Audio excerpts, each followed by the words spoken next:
Jamaica में शक्तिशाली hurricane Melissa के तट पर पहुंचने से पहले ही 7 लोगों की मौत की खबर है। अब ये तूफान क्यूबा की ओर बढ़ रहा है।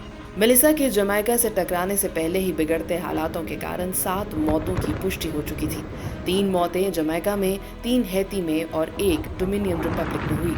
हरिकेन मेलिसा मंगलवार को कैरिबियाई द्वीप राष्ट्र जमैका से टकराने वाला अब तक का सबसे शक्तिशाली चक्रवात बन गया है। ये तूफान जमैका से टकराने वाला अब तक का सबसे भयंकर हरिकेन था, जिसकी अधिकतम हवा की गति हाल के इतिहास में सबसे विनाशकारी तूफानों जैसे 2005 के कैटरीना, जिसने अमेरिकी शहर न्यू ऑर्लियंस को तबाह कर दिया था। ये तूफान जमैका के ऊपर से गुजरने में कई घंटे लिया और मंगलवार शाम तक ये श्रेणी 5 से घटकर 3 का तूफान रह गया।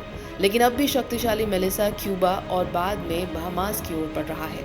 अपने चरम पर हरिकेन मेलिसा की निरंतर हवाएं 185 मील यानी 300 किलोमीटर प्रति घंटे की रफ्तार से चल रही थी, जैसा कि अमेरिकी राष्ट्रीय हरिकेन केंद्र ने बताया।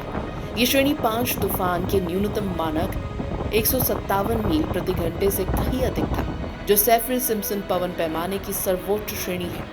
एनएचसी ने बताया कि जैसे जैसे तूफान पहाड़ी द्वीप से गुजरा, इसकी गति घटकर 135 मील यानी 233 किलोमीटर प्रति घंटा रह गई। लेकिन इस दौरान ऊंचे इलाकों में भूस्खलन और बाढ़ का खतरा बढ़ गया।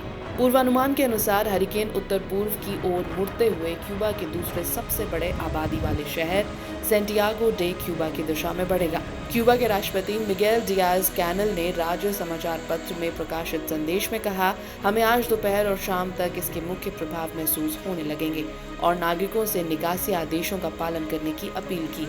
उन्होंने कहा, हमें पता है कि चक्रवात भारी नुकसान पहुंचाएगा, बहुत काम करना होगा। हालांकि जमैका में हुए कुल नुकसान का आकलन अभी बाकी है। पूरे द्वीप में बिजली गुल है और संचार नेटवर्क पूरी तरह प्रभावित है, इसलिए पूरी रिपोर्ट आने में कुछ दिन लग सकते हैं। सरकारी मंत्री डेस्मंड मैकेंजी ने कहा कि कई अस्पताल क्षतिग्रस्त हुए हैं, विशेष रूप से दक्षिण पश्चिमी जिले सेंट एलिजाबेथ में, जो पूरी तरह पानी में डूबा हुआ है। दक्षिण पश्चिमी जमैका के सेंट एलिजाबेथ परगने में 5 लाख से अधिक लोग बिजली वहीन है। ये विशाल तूफान हालिया इतिहास का सबसे भयंकर हरिकेन्स में से एक था।